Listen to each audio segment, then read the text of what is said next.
이번 지방선거의 그 제일 중요한 의미나 관전 포인트가 있다면 어떤 걸로 이렇게 보고 계십니까? 예전에 저 그 이슈 전파사라고 하는 프로그램에 나와서 이렇게 말씀하시는 거 보는데 완전히 그 선거의 전략가시더라고요. 그때 깜짝 놀랐습니다, 그때. 예. 제가 예. 선거를 어쨌든 제가 사실은 이제 4번째 하는 거잖아요. 4선째죠. 네. 제가 한번 떨어졌으니까 지금 3선이지만 그렇기도 하고 또 제가 그 사실 그 재선할 때 제가 조직본부장을 했습니다. 그러니까 지금으로 치면 조직부총장 네. 같은 거죠. 사무총장하고 같이 그 당시에는 사무총장이 없었고요. 네. 총무본부장, 조직본부장 이렇게 있어서 사무총장의 역할을 자금과 조직으로 나눴어요. 네. 근데 제가 조직을 담당을 했었습니다. 그 당시에. 그래서 그 어쨌든 그러니까 민주당에 대해서 잘 아는 편이에요. 네. 네, 그렇기도 하고 또 뭐 어쨌든 국민의힘도 제가 있었기 때문에 네. 근데 국민의힘에 있으면서 지방선거 총선 다 치러봤었기 네. 때문에 국민의힘이 또 어떻게 돌아가는지도 네. 적당히 또 네. 알고 있고 그래서 전략적으로 이제 어떤 생각을 그들이 하고 있다 이런 것도 어느 정도는 알고 있어서 네. 근데 이제 지금 보면 이번 선거의 의미라는 것이 이제 원래는 사실은 네. 이재명 정부의 어떤 그 정부에 대한 정부에 대한 힘 실어주는 선거, 네. 그죠? 첫 번째 선거죠, 전국 네네. 선거. 그래서 이재명 정부의 힘을 실어주는 선거로 의미 부여가 네. 사실은 됐었어야 돼요. 네. 근데 이제 저도 처음부터 제가 그 얘기를 했었는데 이번 선거는 이재명 정부의 지난 1년을 평가하고 네, 또 잘하고 계셨기 때문에 평가를 하기보다는 네.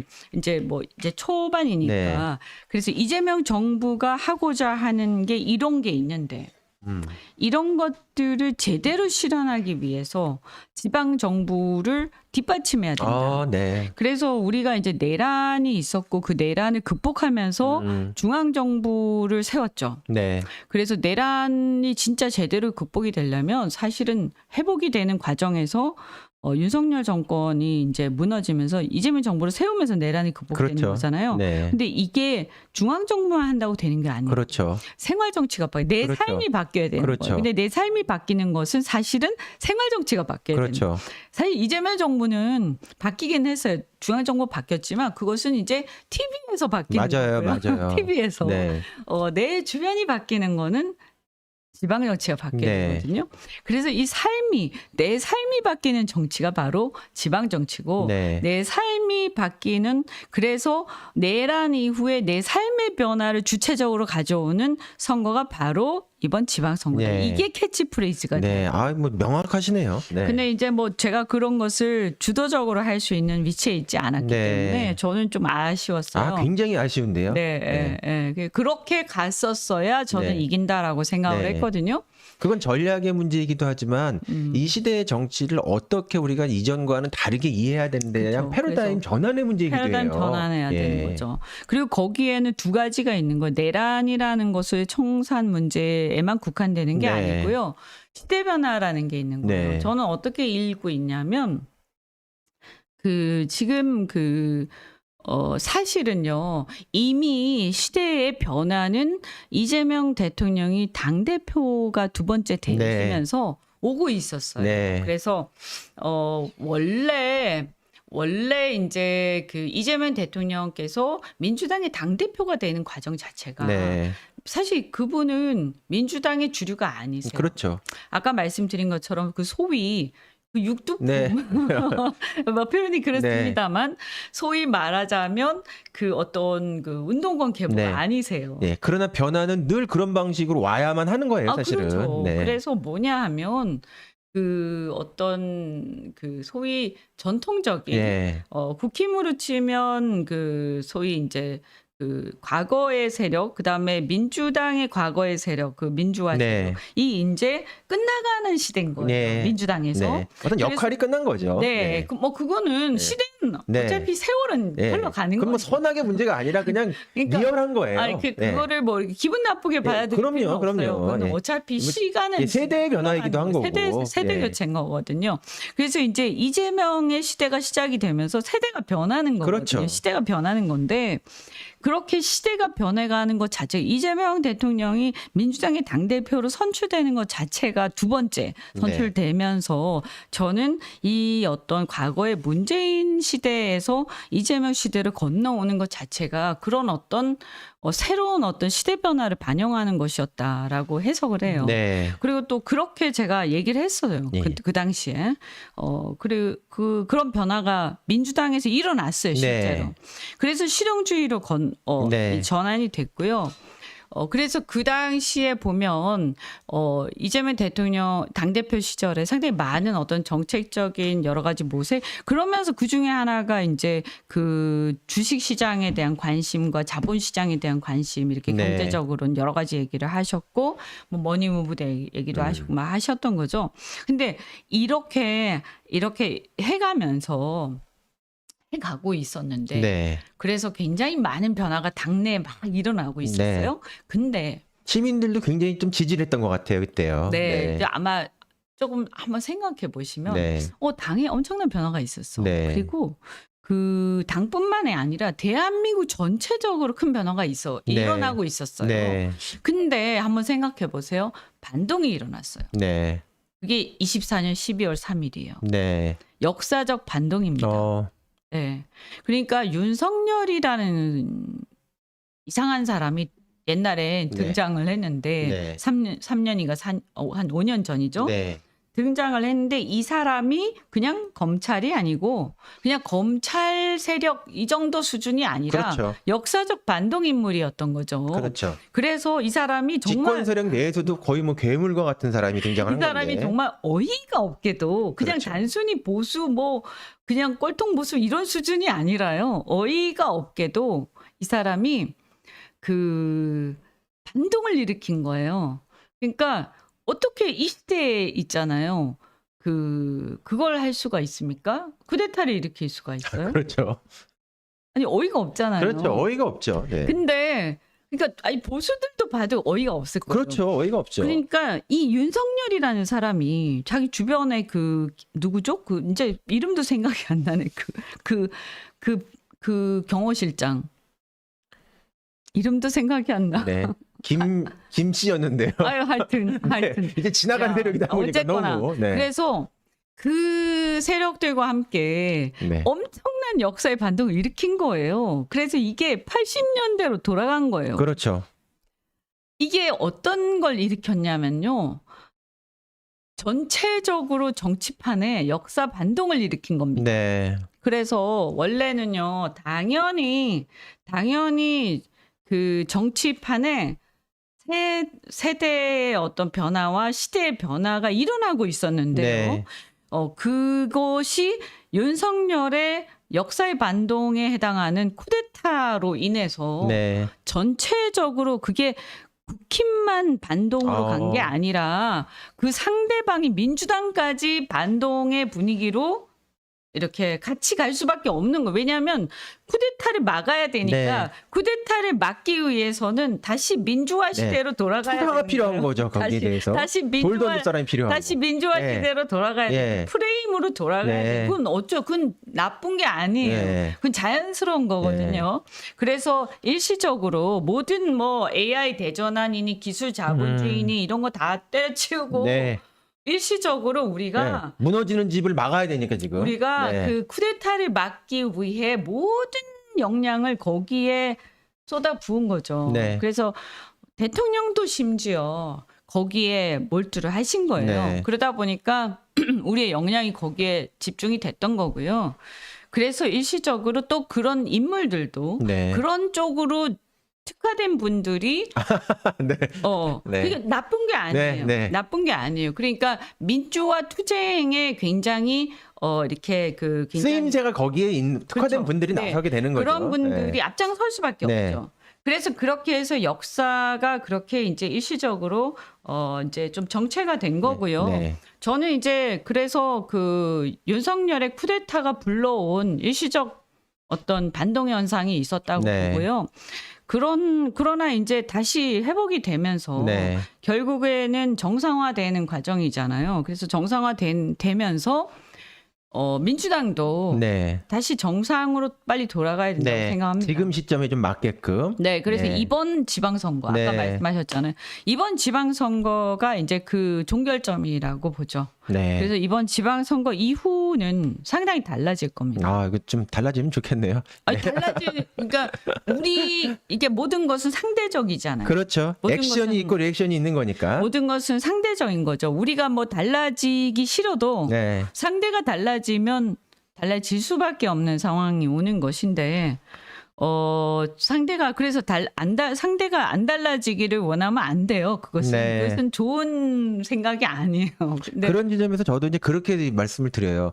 지금은 그 윤석열 계엄에 의해서 시대가 전체적으로 반동적으로 되기도 하고 또 뭐 그냥 객관적으로 중립적으로 얘기하면 액션이 있었기 때문에 리액션 속에서 거기에 특화된 세력들이 또 등장하기도 했었는데 역으로 말씀을 드리면은 그러면 이제 뭐 지방선거도 끝나고 어떻게 보면 이제 계엄이라고 하는 거, 그 내란이라고 하는 것도 수습 국면에 있어가지고 그 시대가 정상화돼야 돼야 되는데 거기에 특화된 분들이 계속 이 시대의 어떤 역할들을 중심적인 역할들을 아주 자처해가지고 계속 나서서 또 국민이 거기에 대해서 특별하게 시대적인 지금 역할은 끝났다라고 생각하는 그런 부분들이 있는데도 불구하고 나서가지고 계속 뭘 하시려고 하면은 그 반동적인 연계되어 있었던 비슷한 형태의 세력들과 다시 또 그런 것들이 등장을 하는 그런 우려를 저는 많이 보기도 서로 해요. 이제 서로 그냥 예. 이제 그러니까 거울 관계 같은 게 있단 말이에요. 공생 관계가 예. 있는 거죠. 그래서 저는 뭐 그렇게 가진 않을 거라고 봐요. 네. 왜냐하면 역사라는 게 시대가 그렇게 흘러가지 않아요. 그래서 아무리 거꾸로 돌리려고 해도요. 시대에 지나간 이 시대가 돌아오지 않거든요. 네. 그래서 결국에는 뭐 모두가 마찬가지인데 자신이 어떤 예를 들어 정치인이든 정치 세력이든 정당이든 새로운 시대에 선택을 받고 싶으면 네. 자기가 그 시대에 맞는 시대 정신을 고민하면서 당연하죠. 네. 그것에 대한 화두를 던지고 네. 그것에 대해서 이 공부를 해야 되는 것이지. 네. 자신은 과거에 머물러 있으면서 그냥 내가 시대 정신이야라고 우기면서 당을 그 시대에 붙들어 놓는 것이 그렇죠. 할 일은 아니에요. 그렇죠. 네. 그리고 뭐 지금 당이라고 하는 거는 본인들이 볼 때는 하나의 그냥 자기의 조직처럼 보이지만 국민의 어떤 그 이해관계를 대변한 하나의 그냥 에이전트와 같은 것인데 유권자들이 그걸 좀 인정하지 않죠, 국민과 그래서 시민이. 저는 뭐 네. 사실 그래서 사람들이 저보고 이게 힘들지 않냐 네. 이러는데 제가 생각보다 별로 안 힘든 이유가 저는 그러니까 사실 과거부터 계속 이렇게 보면 그래도 비교적 평정심을 잘 이렇게 네. 하는 편. 물론 저도 힘들 때도 있지만 네. 그런 이유가 저는 그 역사의 진전이랄까 그런 거 믿고 그다음에 어쨌든 다소 왔다가 이게 역사라는 게 그리고 하다 보면 어려울 때도 있고 하지만 제가 이렇게 보면 항상 순리대로 가더라고요. 네. 마지막에는 네. 순리대로 결국 가더라고요. 그래서 이게 약간 잘못된다 싶어도 그 네. 끝에 가면 결국에는 순리대로 가요. 그래서 이게 너무 그렇게 막 그 일희일비할 필요도 없고 네. 그게 그렇게 오래 가지 않는다. 그리고 거짓이 그렇게 오래 가지도 않고 결국 다 드러나게 돼 있다. 네. 그러니까 제가 봤을 때는 이 지금 보면 뭐 우리가 뭐 이제 지금 그 선거 얘기하고 네. 있지만 이번 선거에서 그래서 저는 이제 조금 걱정이 되는 것 중에 하나가 네. 그래서 이제 보수를 치면 그러면 시대의 흐름이라는 것을 봤을 때 그러니까 이제 두 가지가 있는 거죠. 첫째 하나는 이재명 정부를 뒷받침할 수 있는 지방 정부를 세우는 것. 네. 그죠? 근데 그 점에서 우리가 당이 좀 많이 놓쳤다. 네. 그 프레임을 계속 유지를 그렇죠. 잘했었어야 되는데 그 이재명 정부와의 연결고리 그리고 아까 말씀드린 생활 정치에서의 어떤 실현 그 이재명 정부로 우리가 시작된 어떤 시대 정신의 전환 이런 것들을 우리가 생활 정치에서 실현하겠다 네. 하는 그것의 어떤 그 실천 대책이라고 해야 돼. 네. 실천 정책, 실천적 정책 네. 이런 것들이 막 중앙당 차원에서 이 패키지로 나오고 네. 그게 각 시군구별로 하달이 네. 돼서 그게 패키지로 나와서 네. 그리고 거기에 맞는 공천들이 이루어지고 네. 했으면 아마 저는 상당히 이제 더 그쵸. 훨씬 더 힘을 받았을 네. 거라고 생각하는데 너무 이제 경선에 몰두하다 네. 보니까 선명성 경쟁으로 흘러갔고요. 네.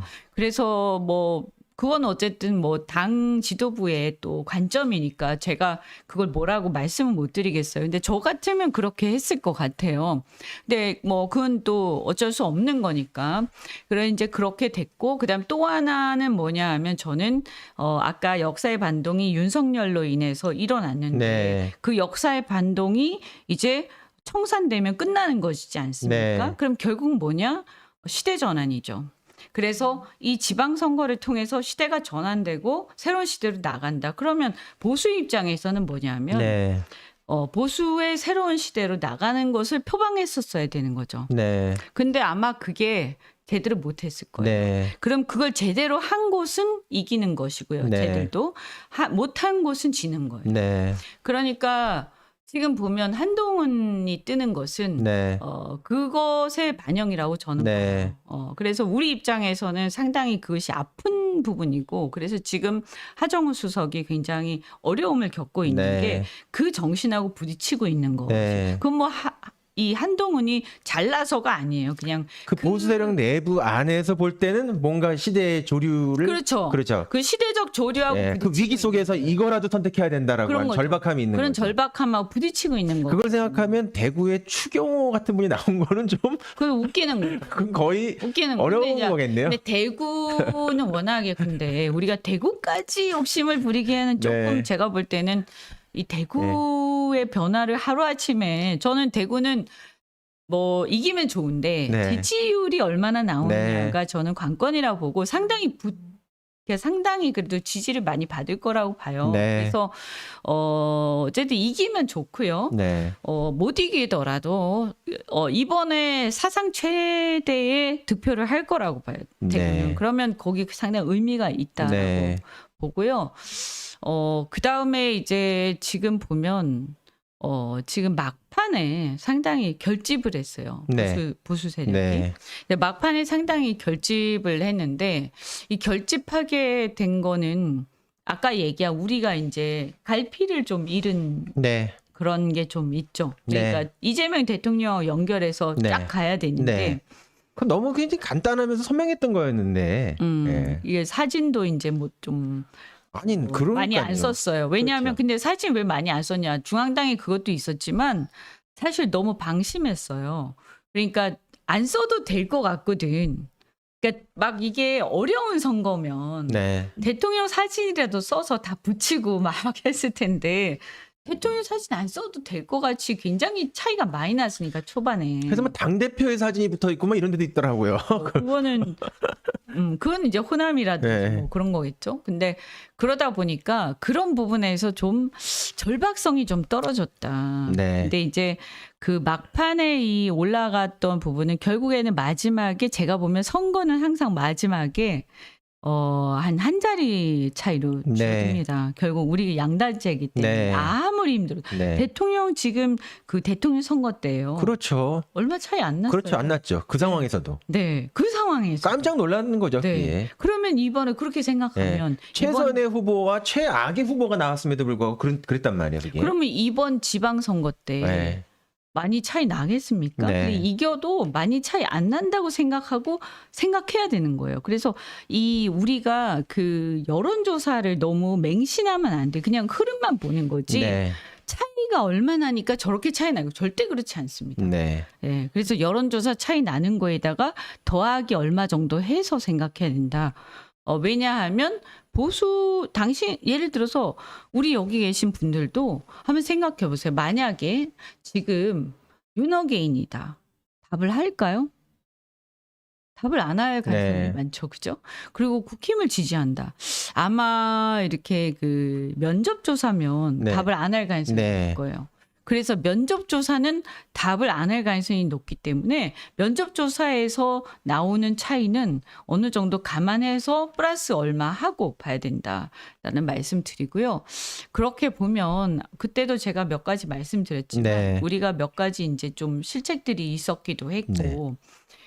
그리고 이제 이 대통령하고의 디커플링 부분이 좀 있었기 때문에 네. 생각처럼 그렇게 뭐 압승은 아니다. 그 표의 그 응집성이 좀 있어야 되는데 좀 응집도가 좀 떨어지고 그 시민의 관점에서 보면은 열렬하게 그 지지하게 해줘야 되는데 지지하지 못하게 하는 그런 어떤 요인들이 여기에 분명히 또 있는 것 하나 같아요. 그런 네. 그게 이제 뭐냐면 제가 이제 안타까운 것 중에 하나가 일단 선거는 이렇게 결집이 돼야 되잖아요. 그렇죠. 근데 이제 입장을 바꿔서 보면요. 그 당 내에서 너무 막 이렇게 그 당내 이제 우리가 경선할 때까지는 싸우는 건 할 수 네. 없어요. 그죠? 경선할 때까지는 싸우는 건 할 수 없다고 봐요. 근데 경선이 끝났어요. 근데 경선이 끝났는데 그런데 계속 이렇게 그 당내에 이렇게 뭔가 비난과 막 이런 네. 게 너무 심하게 있다. 그거는 좀 문제가 있어요. 그래서 네. 제가 그 방송을 하면서도 제가 얘기를 했어요. 네. 어쨌든 제가 뭐 그전에도 공천하고 하면서 그 정청래 당대표하고 티격태격하기도 네. 하고 우리가 서로 의견이 안 맞기도 했지만 그럼에도 불구하고 지난번에 이제 김용남 네. 그 후보 네. 선거 사무실 갔을 때 제가 네. 굉장히 많이 띄워주고 네. 했거든요. 아 네. 여기 와서 이렇게까지 하고 아, 정청래 대표를. 네. 네. 네. 아니 진짜 네. 그 피곤할 텐데 네. 와가지고 바로 와서 이렇게까지 해준 거 정말 당 대표로서 너무너무 고생하신다. 그게 뭐 이거 제가 공천할 때 뭐 이견이 있었던 거 없다 이게 아니라 그 점에 대해서는 여전히 이견들이 있지만 어쨌든 선거는 뭉쳐야 되니까. 네, 그렇죠. 민주당 이름으로 치르는 거잖아요. 네. 근데 지금 우리가 뭐 예를 들어서 자, 저 사람은 뭐 류이재명 후보고 저 사람은 정청래 후보고 네. 뭐 저 사람 이현주 후보고 이런 게 아니지 않습니까? 그렇죠. 네. 민주당 후보인 거예요. 네. 그러니까 어쨌든 우리 당 후보면 다 같이 지지해줘야 되는 거예요. 그렇죠. 근데 지금 이렇게 약간 분열되는 양상이 선거의 본선에서까지 미치는 거는 문제가 심각한 거예요. 네. 제가 그 얘기 중에 하나가 뭐냐면 예를 들면 김용남 후보에 대해서 네. 그럼 김용남 후보에 대해서 예를 들어서 자신이 만약에 자기는 뭐 이재명 대통령 별로 지지하지 않고 문재인 네. 대통령을 지지하는 사람들 네. 개인적으로 뭐 그런 사람이 저는 뭐 그렇게 지지하진 않지만 네. 되는 거 아닙니까? 네. 그런데 이렇게 김용남 후보 지지 안 하겠다라든가 대놓고 네.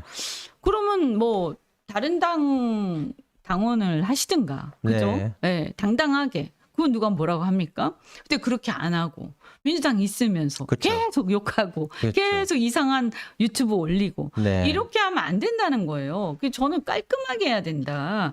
그래서 이런 부분들에 대해서 이렇게 갈등을 계속 일으키는 부분들 그리고 그때도 뭐 암살단이나 어떤 네. 그런 음모론 같은 네. 거 이런 것들도 별로 좋지 않아요. 네. 그래서 이런 것들이 우리 당원들이나 우리 지지자들이 볼 때 이게 선거가 짜증나는 거예요. 응? 왜 열심히 안 해? 왜 우리 당 후보들을 열심히 지원 안 해? 네. 그죠?